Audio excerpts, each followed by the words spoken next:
But we still do have 4 really great games coming up, and as we said before, Kuala Lumpur against Mineski will be the first game. We are just waiting for all 10 players to be ready, and then we'll be going into picks and bans very shortly. So what do you expect pretty much for this pick and ban phase between these two teams? I don't know. KLH, I have said time and time again, have been picking up very interesting picks, I would say. It has kind of worked for them, but at the same time, hasn't really. Golden's has been kind of favoring the Nidalee or more unconventional mid lane pickups, and XXF and Tated ones kind of have swapped their roles recently and like kind of moved around with their roles, playing around with it a bit. And XXF has been known to play that jungle Rammus and has brought it out in games 1 and 2 respectively in their own matches. I really like the Nidalee pickup though coming in from KLH. I really like Nidalee in general right now. We see a lot of teams banning out Nidalee actually against pretty much every team. Every game I've been casting lately, I've seen a Nidalee ban, and I thought that was quite surprising. But still, Nidalee is one of those champions I feel since Season 1 has been incredibly strong. She keeps getting nerfed, but still really strong champion. I feel in the current meta where aggression is so popular, Nidalee can excel well. If she can get a few good spears off before any fights take place, it's a huge advantage to that team. Yeah, I completely agree. And picking off from that, the spears in general, it actually prevents people from actually being, prevents your team from being aggressed on if you land a few spears. Sure, so we went into picks and bans, and then Noel decides to leave the game, so just waiting for Mineski to sort out the problem. So instead of having a mandatory pause, as Elliot calls it, we're going to have the mandatory DC before the game even starts. So that's a good start coming in from Mineski here, having their first DC of the game. Now we will go into picks and bans, and we'll have the Kuala Lumpur Hunters having their first pick and first ban of the game today. Yeah, and straight off the bat, Renekton, a very strong champion in the pick and ban phase. It has been, whenever Renekton is picked, I think most of the time the teams actually win it because Renekton has such a strong laning phase and transitions. Ooh, whoops. Mineski, I'll get you.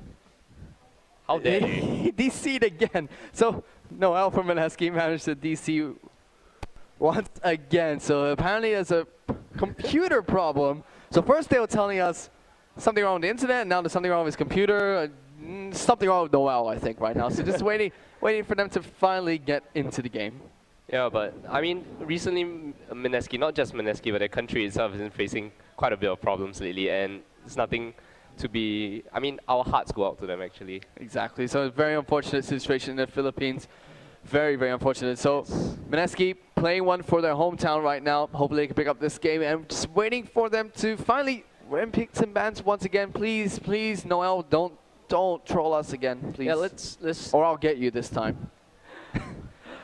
Hopefully there won't be any more of these technical issues. And hopefully. Renekton being banned out, as you said, Elise being banned out, also very strange, not banned so to speak, but a very strange champion in general, just because she's played at top for so long, and then now she's been very popular in the jungle, and then she falls out of favor, gets back in favor, falls out of favor, gets back in favor, but never really considered overpowered as of late. Jax being banned out, very strange, actually not a very strange ban coming out from KLH, especially because they did ban out Renekton, one of the few champions that can deal with Jax very effectively, and Mineski have gone for a Twitch ban.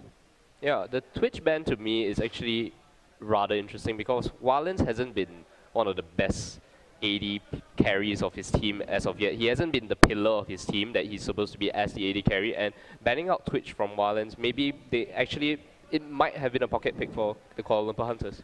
I feel like it's a targeted ban actually against Walens because he's been known to play a fairly decent Twitch or one of his more favorite champions. I feel it's more of a targeted ban, but I don't think Mineski needed to go for that target ban, as you said. I don't think it's a ban they needed to throw out there. Zyra also being banned by Kuala Lumpur Hunters, and on the new patch, I don't really think Zyra's support is incredibly strong at all, and Vayne being picked up by KLH. I think you have something interesting to say about Vayne, as you were telling me before. Oh yeah, Vayne hasn't been one of the most popular AD carries of late. I mean, in the TLC we have seen a lot of Jinx. Of course, we have not seen Jinx here.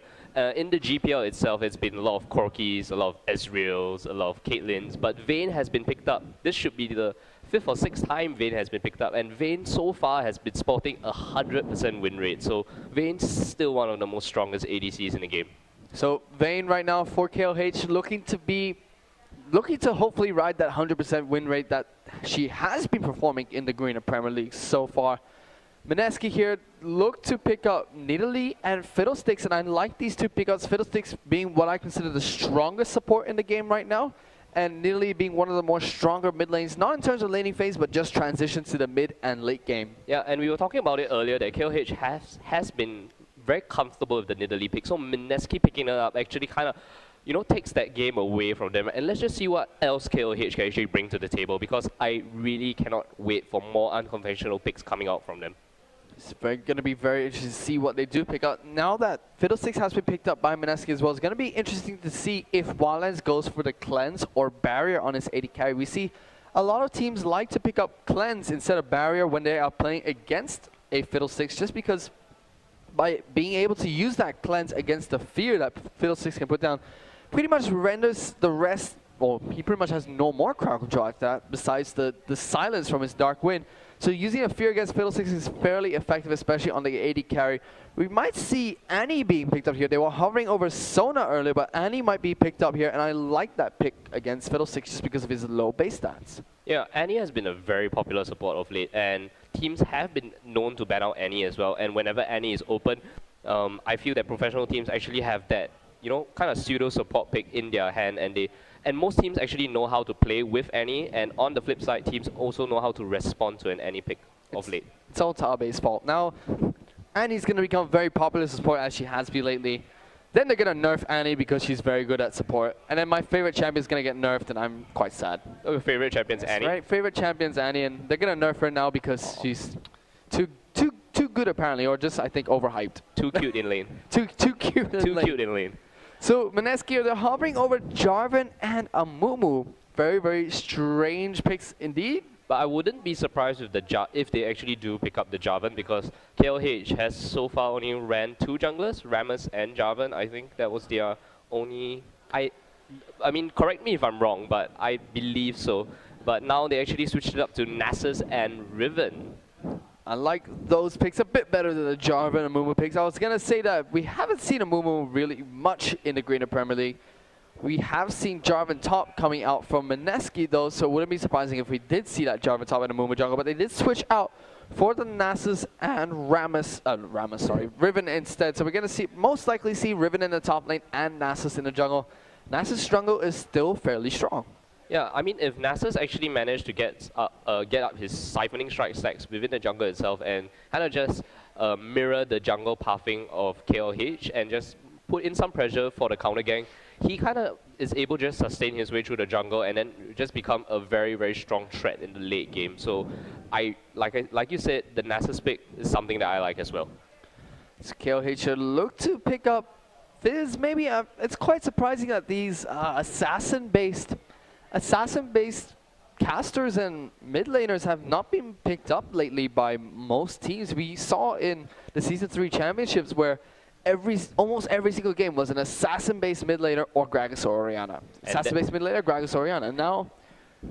Now it's neither. Now we're probably going to see an Ezreal mid lane. And the double AD comp coming out from KLH once more. I think the previous time they actually had the Corki Twitch double AD composition, which I personally felt was no Corki Twitch.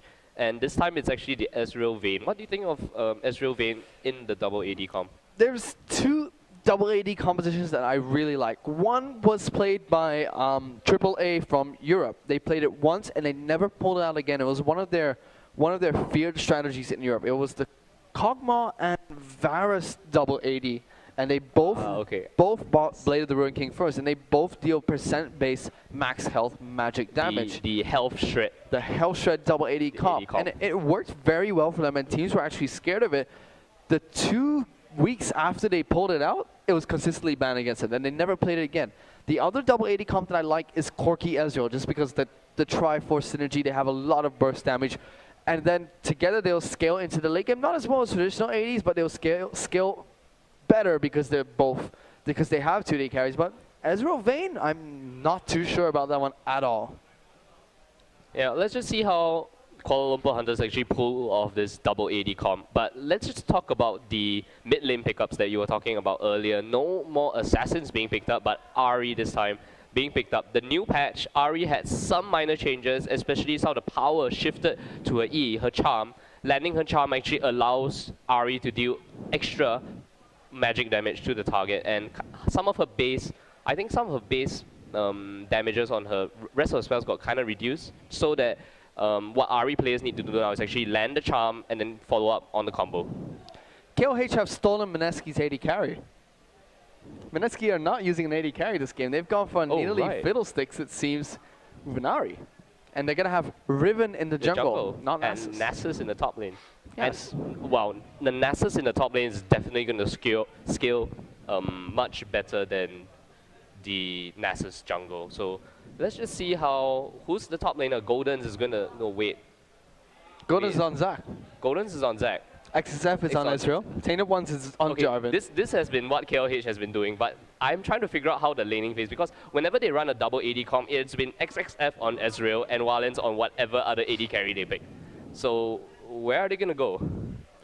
So this is going to be a very interesting game to kick off this night of the Garena Premier League. I mean, Nidalee bottom lane is, if it Nidalee goes bottom lane, is not something that is unknown. We've seen it before. We've seen it from BB, actually. Yes, we've seen it from BB. We've seen a Zuba-type assassin pull it off. Yes. They've pulled it off a few times. They like that AP bottom lane pick, and it's worked out for them as well, but I have not seen Mineski run this before. So a page from the Assassin's playbook being torn off there by Mineski. Pretty much, and I don't know about their team composition though. They have a ton of burst damage from everyone, but it just doesn't seem to synergize very well. Well, KLH's side, their team composition seems more traditional, synergizes nicely. You have two beefy frontliners, two carries in the back with that support Annie dishing out Havoc in between, but Mineski, I just can't pinpoint where these guys are going. Well, it seems to me that they really want to bank on their hyper carries as well as transition to the late game as soon with the most gold as possible. So they definitely do not want to lose out in the early games, because if they do, Nasus is not going to scale very well into the late game if they don't have enough gold. Nidalee is not going to scale very well into the late game if they don't have enough items, and neither is Riven. So if it's going to really bank on how well they play out the early to mid game phases, and if they actually allow KLH to take any sort of goal lead at all and kind of snowball that lead, Mineski will have a really hard time dealing with the KLH team comp. On the other hand, if Mineski actually manages to make some plays or some because of the unconventional picks, like we have said earlier, they should be able to come out better in the late game because of how well their carries actually scale into the late game. So I'm thinking here that KLH might go for a lane swap. If they're smart about going into this game, they'll probably do a lane swap to have the 2v1 top, the AD carry mid lane, and then Golden's in the bottom on Zac. And the reason why I say this is because putting Vayne Annie against a Fiddlesticks Nidalee is quite tough, especially because both of these champions, Fiddlesticks and Nidalee, have huge poke early on. Yeah, and the ranges on Nidalee as well as Fiddlesticks is definitely going to outrange Vayne itself. I mean, Annie has one of the highest ranges as a support, non-traditional support in the game. But Vayne is definitely going to kind of get zoned out, especially by Tigi if he actually plays the laning phase quite well. So I agree with the lane swap that you actually kind of proposed, but let's just see what KLH actually does for this game.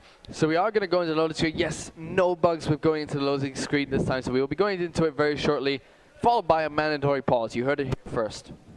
Yeah, so you're calling out the mandatory pause? I'm calling out the mandatory pause. I'm calling it. There will be a mandatory pause. Somebody will DC, or somebody would have forgot to put their smite on SmartCast or something like that. Something would have happened and they have to put in a mandatory pause. It always happens and it will happen again. Okay. I'm predicting it. It will happen. Okay, let's just run down what the team comps are again. KLH has Ezreal, Jarvan in the jungle, Zac in the mid lane, and well, being played by their mid laner, and Vayne and Annie as their dual lane. On the side of Mineski, we actually have Ari in the mid lane, Nasus as a top laner, Nidalee and Fiddlesticks in the dual lane, and Riven in the jungle. So, this is going to be one interesting game. We're going to see Prom Queen Annie here and Heartseeker Vayne. Very nice combo. Everybody here sporting a skin, except for Mineski's side. Nobody in Mineski likes skins. No, they don't like skins at all. Mineski don't like skins. Maybe their skins all got blown away. Too soon. Too soon. Too soon. Oh well. But I must say the classic skins on all these champions look really badass. Sure it is. So, loading up, we should be going into game. No. Scumbag Golden's is not loading yet. So this could be the mandatory pause right now. The mandatory disconnect. No, there we go. It's loading still. Maybe. Okay. Maybe it is. But let's just see how the lanes kind of play out. Let's see if we actually go for any level 1 aggression. I do not expect KLH to aggress in the level 1 early. I was thinking the opposite. I thought KLH might be the ones that go for that early level 1 aggression. Oh, really? I thought that both teams had a fairly decent level 1. There we go. I win. Yes, you win. I win. The mandatory pause. The mandatory pause. So it's either someone initiated. forgot to smart cast their smite, or they forgot to plug in their mouse, but it seems that whatever problems that has already been sorted out because we are already back into the game. So we're back into the game. Mandatory pause is over. Annie is charging up that stun with that disintegrate. Waiting to see what they decide to do at level 1. I just pressed the mouse for no reason, going back into the game. Okay, so you predict the early level 1 aggression from Kuala Lumpur. Just explain why. I like Zach being able to jump in. I like that Annie will have that level 1 style. I like that Tainted Ones can give vision, and they have double AD carry, which I felt has high damage. On the side of Mineski though, I also like their level 1 just because they have Fiddlesticks, they have Nidalee, they have the Charm coming from Ari if needed, and they have Riven, who has very good level 1. But NASA's a Jarvan and just the out ones out here. I just don't think they can contribute too much, but I like if KLH can catch somebody out, I think they can burst somebody down very quickly. Yeah, it seems that both teams are wanting to go for the red buff invade, so they are most likely not going to meet each other. But I think Mineski got kind of spotted out by the ward there at the ramp.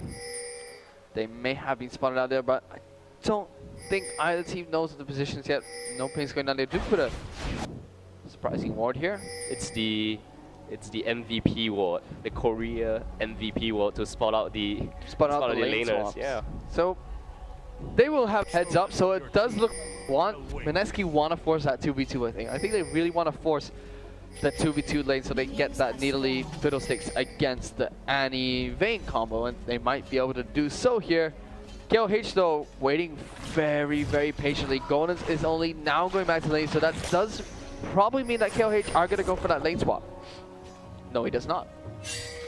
Yeah, because I think what's happening now, they kind of spotted out TE rotating through the jungle, and they may want to catch someone out. And here they actually spot EXO.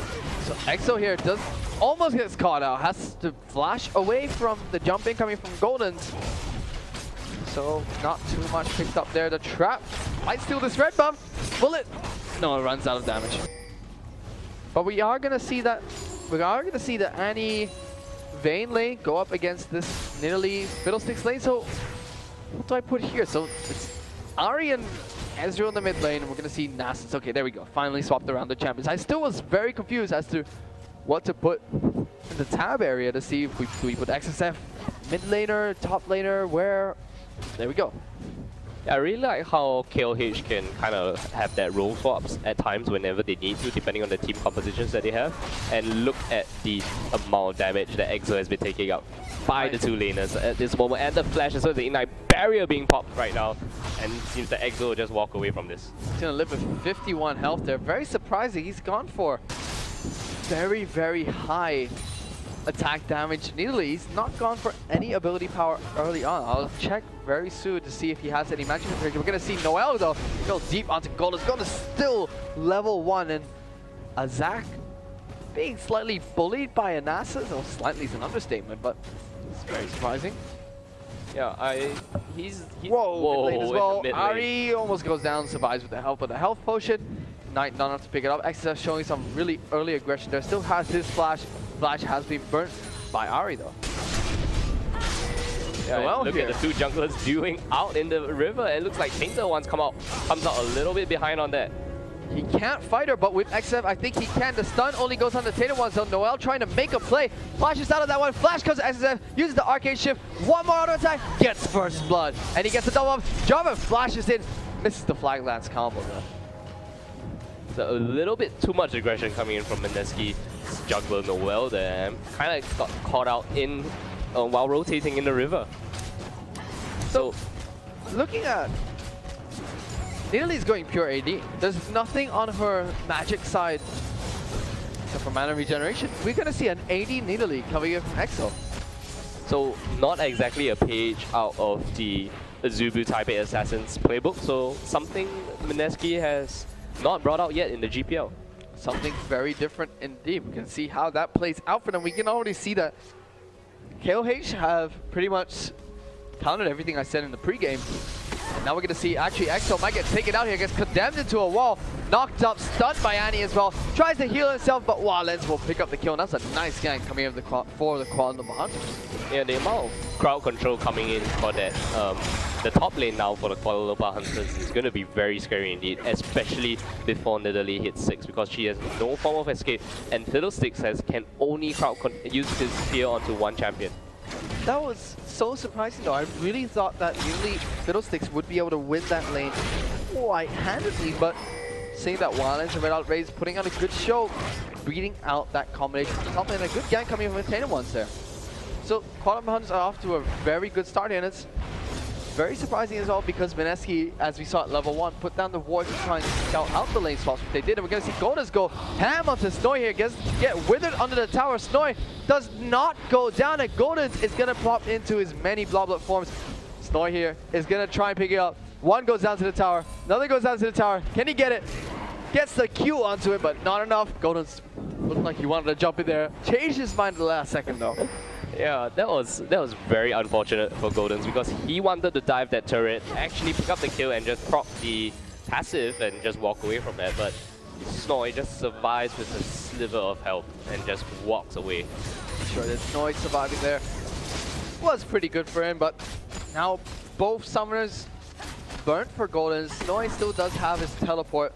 Walens going aggressive onto EXO up in this top lane, and XF as well, pretty much forcing C3D out of. Yeah, C3D hasn't had a good time in lane at all, and that's definitely going to hamper his roam capabilities come once he hits level 6. And if XXF can continue controlling C3D just like what he's been doing the entire game, it's going to be very, very troublesome for the side of Mineski. Does get the Ignite down, it might be enough. There goes the Flying Lance combo to pick that one up. Tana once goes under tower to get that one with the help of XF.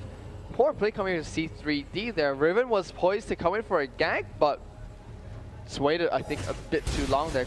Should have helped that early. And Kuala Lumpur Hunters are really, really doing well in this early game. You can already see a Vayne lane zoning out a Fiddlesticks Nidalee lane, which is quite crazy. EXO getting stunned as well. One is going to try and get a condemn, does get the condemn. Silver Bolts will proc, gets the true damage down, will pick up that kill. Now Noel's going to come in though. One is in a bit of trouble, he will get taken out. Red Hot Ray's now going to be the target of Mineski. True Shot Barrage came up in the background, was not able to do much, and Red Hot Rays will flash out of that one. That was fantastic. Mineski has been putting some very interesting kind of plays in the top lane because it's EXO just kind of walked up to that brush right there and just got stunned immediately, and the follow-up condemn was just beautiful by Walens.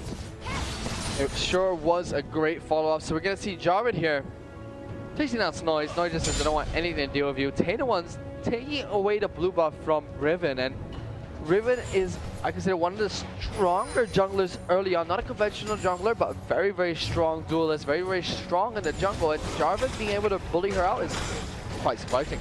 Yeah, but basically what happened there was that we actually saw Noel move up to the top lane, and that kind of signaled Tainted once that, okay, the jungle is now open for Mineski. Ahri was low in the mid lane, let's take the blue buff, and that's what he did. Took the blue buff and just walked away. You can see Riven come down, they might be able to get the gank off onto Goldens here. The ult has been popped, let's bounce. Pop is just going to bounce right out of there, throwing the many different facial expressions that Zach likes to do when he's bouncing. Yeah, and with that blue buff being picked up by the Tainted Ones, I expect this blue buff to actually go to XXF. That's not going to be good at all for the mid laner coming in from Mineski here. C3D is going to have his hands full against this XF, who has already picked up a kill and assist, and C3D has not had the best time in this lane at all. Yeah, if we actually take a look at the farm, we actually see that Walens is so far ahead of EXO right now, and he has such a huge wave. He's going to pick that up, and in addition, in the mid lane, XXF pulling out, completely pulling out C3D. The only lane that's really winning right now is the Nasus lane down on the bottom. Snoy going up against Goldens. He's been able to farm very easily, and as a Nasus, that pretty much means that you are ahead when you're able to get the stacks up on your Q, when you're able to farm freely and not be under pressure from the opposition solo laner. Yeah, it's going to be very scary come the mid game if Snoy actually kind of picks up his stacks with it, but at this point of time, I don't think Snoy will be a very big threat. see the item differences coming in from those top laners, so to speak. We see the chain vest being built by Zac and the Negatron cloak being built by Nasus, kind of mirroring the damage that the other do. Noel is poised for a gank at the top lane. So is Ari. They're trying to get this top lane, or the dual lane, back together, but C3D gets caught out here by Tatum1s. Might have to ult over this wall, puts the charm down. Ults over right before the Condemn coming in for Wildlands. He's going to save himself from getting stunned against a wall there. Yeah, being spotted out in that rotation is not very good. I think XXF kind of is just going to dominate that lane. He's just going to push down the mid lane. And if he actually does get a turret, because of this failed rotation, it's going to be very troublesome for Mineski itself. And it seems that XXF does pick up the turret. I like the rotation that Mineski tried there, just because their top lane is so far behind. With Riven and Ari there, they had the kill potential on the top lane, but getting spotted out, allowing XF to take that turret for free, and he might be able to put pressure onto the dual lane himself. Yeah. And with the fact that the turret is now gone, it kind of... And we actually have the Crow Storm coming in. Painter once again, feared and taken very low by Noel. Will Noel actually pop the Broken Wings? It does pop the Broken Wings and is not able to actually pick up the kill. The charm actually misses on the side, and Tigi getting taken down in the background. And Wildlands just being a boss right now. Sure is. An EXO here in huge trouble. XF jumps in, gets that kill there. So Fiddlesticks and Nidalee being taken out. Tatum1s managed to get out of there alive as well. Use his flash at the right time to get out of that one. KLH are really steamrolling in this game against Mineski. And this is what Mineski does not want. We already said earlier, with the kind of carries that they have coming into the late game, they definitely want to play for the late game in some form or fashion. But at this point of time, KLH seems to have taken the commanding lead, and they're definitely not going to give Mineski anything at all. KLH know that they need to pick up this game. As we were saying before, if Mineski pick up this game against KLH, they have that buffer against them. They'll have the same amount of wins and a game in hand, which is what they really want to stay in that 4th place. But with KLH seemingly to be contending, so to speak, to pick up this game against Mineski, that might cause some problems for them to stay in the top 4. Yeah. And it seems that Golden just wants to go on the aggression against Snoy, because we see that Snoy is kind of running low on mana a bit, and he's just going to back off, and let's see what kind of items he's going to pick up. He just wants to farm though. You can see that can't be right. It says he only has 20 stacks on his Siphoning Strike. For 95 farm, that is very strange. Very strange indeed. Not good at all. It's not good at all. I was hoping that was 200 and I was a bit blind, but no, it is. It is 200. 207. Ooh, okay. It scared me. I thought that really said 20 stacks. 207 additional damage, and while that has been going on, KLH actually decides to pick up the Dragon with 4 members rotating to the Dragon area. Dragon has been picked up here. We're going to see EXO. He's still going to be pushing this top lane. As needed, he has natural pushing power, but Indian is quite strange. Noel here going to get caught out. He gets taken out almost instantly there by KLH's 4-man roam after picking up that Dragon. Now going to take blue buff once again. Snoy in a bit of trouble here, decides to recall before they actually collapse onto him, and it seems that the eyes of the Kuala Lumpur Hunters are set to take down the final outer turret. Oh, Tibbers, get out of there. Okay, he managed to get out. Good bear. So, KLH here didn't look like they want to take this bottom tower. I think it'll be fairly easy for them to do so as well with these 3 members down at the bot lane. When Tibbers gets summoned, why doesn't Annie lose her little teddy bear that she's holding? That is quite interesting. Teddy should disappear, Riot, please.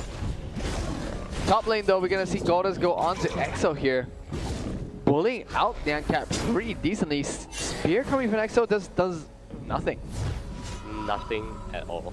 Nothing at all. EXO not having the best game either. His Javelins is not going to do any damage at this point in time because he is not building AP. And it seems that he just wants to use the Primal Surge for the steroid buff. And whoa, look at TG being taken down instantly by the burst combo of the AD carry. TG got destroyed there. Snow even just said, I'm out of here. Peace flashed right out of that situation. Got away safely, but still TG just got decimated right there. Fiddlesticks, as you said, not one of the highest health champions in the game. Annie kind of just is able to, if she actually gets off the stun and kind of burst Fiddlesticks down immediately. EXO here still trying to farm up this top lane despite being in this lane by himself for so long. He's only now just now caught up in terms of experience with Wildlands, and is still behind in terms of minion score.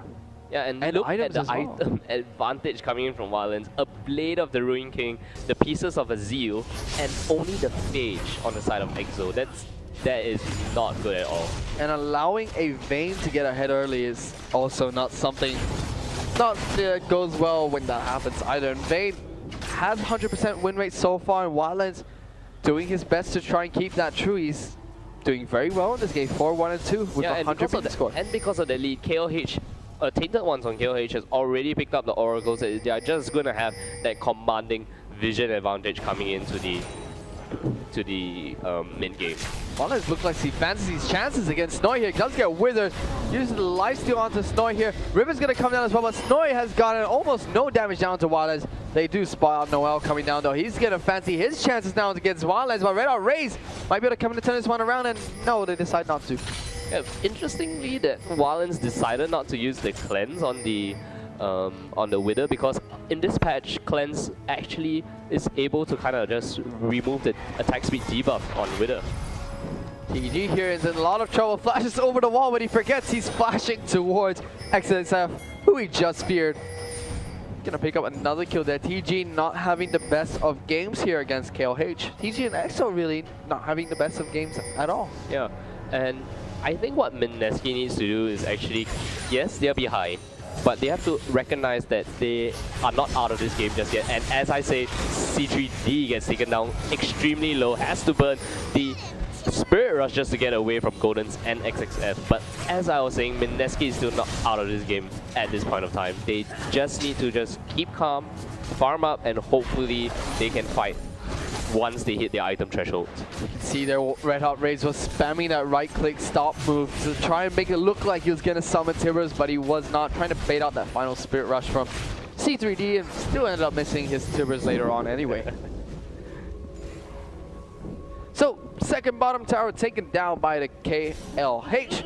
They look to just continue transitioning between the lanes, picking up these second towers, and then possibly finally pushing into the inhibitors. And we're going to see Mineski are just really so far behind right now. I mean, Brutalizer and Doran's Blade on their jungler, that's not something that you want to be doing when you're this far behind. Yeah, and whoa, the Cataclysm coming down to TG, and he's just gonna melt in the face of the True Shot Barrage. Noel gets melted down as well, and it seems that, you know, KLH just being completely disrespectful, just going in for the dives under the turret itself and just destroying Mineski. And EXO is still pushing this top lane, so gives them a lot of time to go for that 5-on-2. While the Nyan Cat speeding down on the tower, he's still going to stay and get the farm though. Very surprising coming in from EXO. I thought he would have headed back to help his team out. And it seems that Goldens and XXF, just Goldens is just going to rotate down and try to stop this split push. XXF is coming down as well. Let's see if they actually manage to catch out EXO here.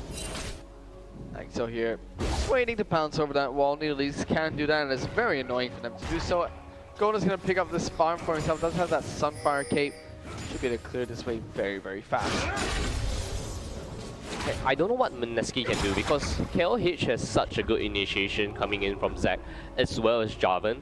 But on the side of Mineski, it's practically their front line doesn't have that ability to move into the front, and whereas the carries that can, the champions that can actually move in really quickly is Ahri as well as Fiddlesticks, who aren't farmed up at all.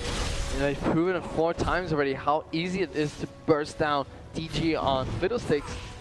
He's one of the people that Mineski needed to initiate these team fights, but if he's going to get bursted down so fast, I don't think there's much he can do except for peel for EXO right now. And their nearly 80 carry pick has not been working out for them at all so far. Yeah, I think what Mineski is trying to seek out to do is actually use the bushwhacks to try to spot out some rotation, get some vision back, and hopefully spot out a bad rotation from the Kuala Lumpur Hunters, and hopefully, if they can, get XXF out of position, get the shutdown goal, and walk away from that. And if they can continue to do that, I think they may be able to catch up in goal, but it seems right now the game is looking very dire for Mineski. It really looks like they're just trying to allow EXO to pretty much split push right now, but he's not able to duel anyone at all, so he doesn't have the advantage in that split push. Yeah, I don't think he has bought any items outside of the page at this point of time. I think maybe he picked up a few wards and is saving just to get the Triforce immediately. And I really don't know what he can do. He's sitting on 2.3 thousand gold with just the page. And Ari just picked up the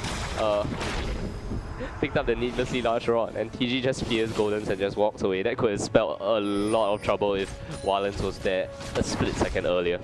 Could have. So we see that Exo has managed to pick up his Triforce now, but even Ezreal for the KLH has picked up even better items. We're going to see Red Out Raze for once, finally getting taken down.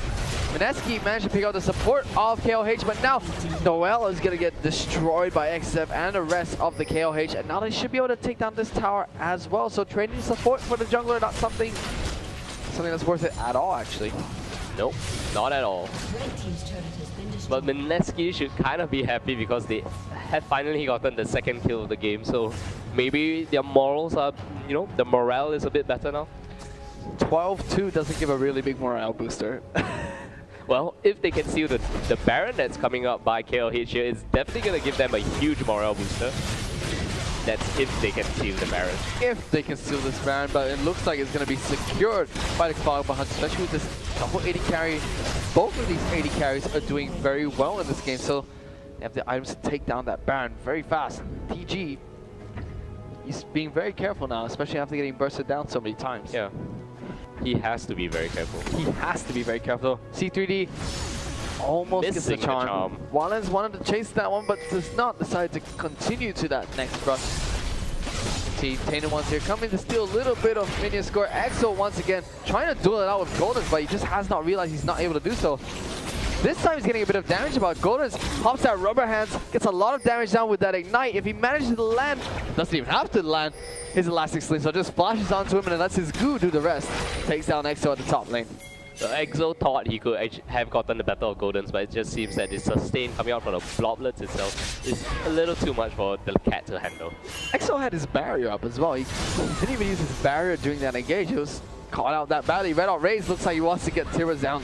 Gets charmed out by C3D. True Shot Barrage chunks C3D for quite a bit of damage. Still gets stunned against the wall of the site using that Spirit Rush. Walens though gets the slowdown to Noel with the item booster. There goes the charm onto Walens though. Not gonna be able to do too much. T3 comes in, does get the fear down to Walens. He's gonna be stunned up for some time there. The Wither's gonna go down as well. Gets smacked in the face by Snoy.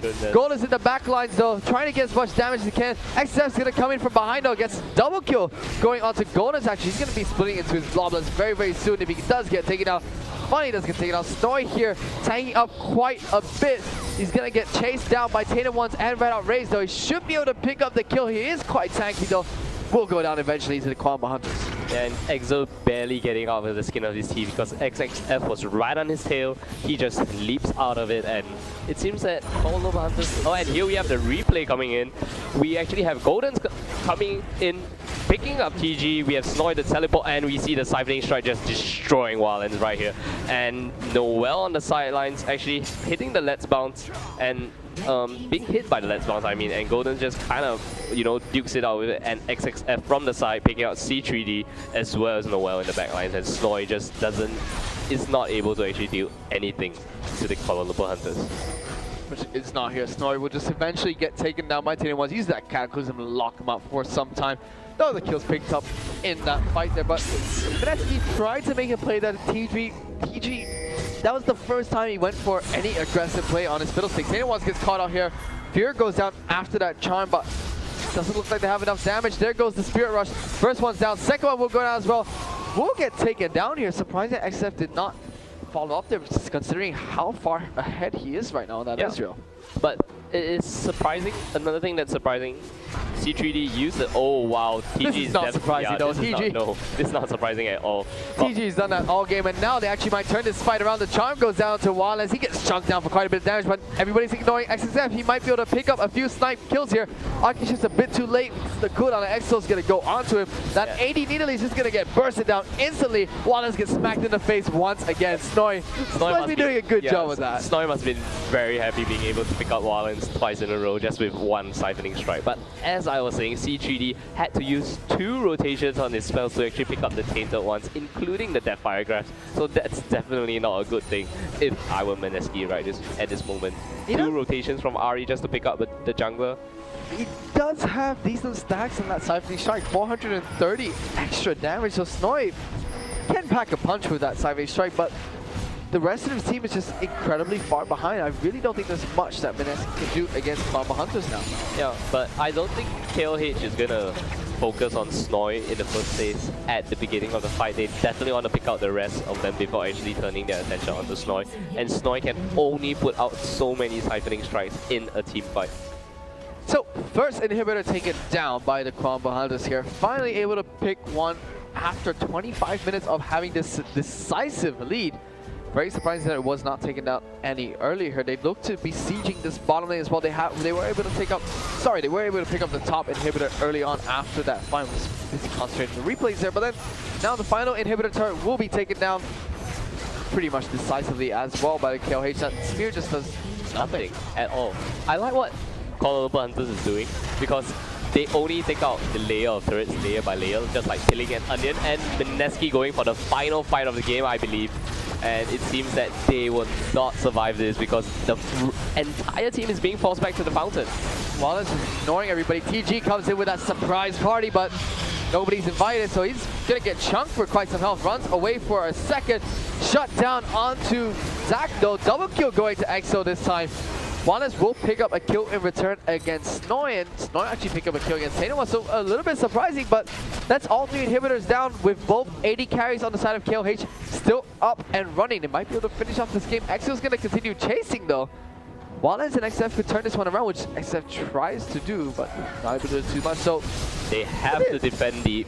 look at the amount of minions being poured into the base. They can't even decide to give chase onto XF and Wallace. Despite being so far ahead, I think KLH were just so sloppy there. Yeah, very sloppy indeed. I think I have no idea why they actually went in for the counter engage because Mineski was the one that was actually being pulled out of position. And once they managed to actually get, I think it was Noel down in the fight earlier, they should have just walked away with the 3 inhibitors down and just shocked and then made the final push.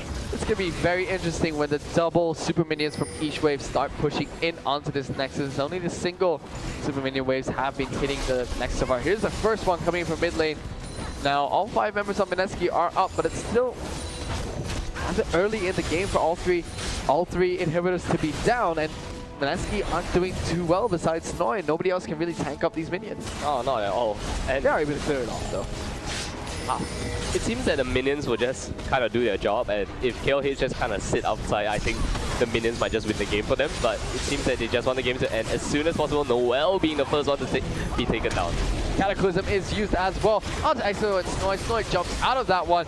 TG might get taken out once again. The bear comes out red on Raze, picking up a kill for himself there. Snowy now trying to lifesteal off a minion. Gets knocked out by Jarvan. XXF will go legendary as KLH beat down on the Nexus for the win.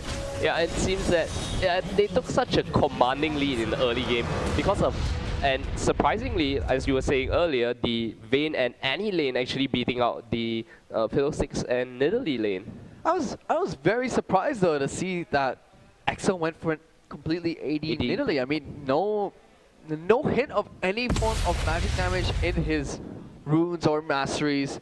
Just pure attack damage, and it just really didn't work out for them. I mean, EXO had to burn his flash early, did get chunked down to half health in that level 1 fight and continued to lane, but still getting outlaned by that Vayne and Annie costed them a lot in the top lane. Yeah, and I must say that the CC chain coming in from from Red Hot Raze as well as Wallens has been hitting very pinpoint perfect condemns, followed up by Tainted ones coming in from the gang, and that just spells trouble for any lane itself. Surprisingly there as well, as you said, Wallens hitting very, very good condemns that game. Even hitting condemns where Ari used the third point of her dash and still managed to get condemned into a wall. So yeah, but we must not forget how much XXF actually bullied C3D in lane. Look at his stats, 11-0-9. Even picks up a Guinsoo Rangeblade.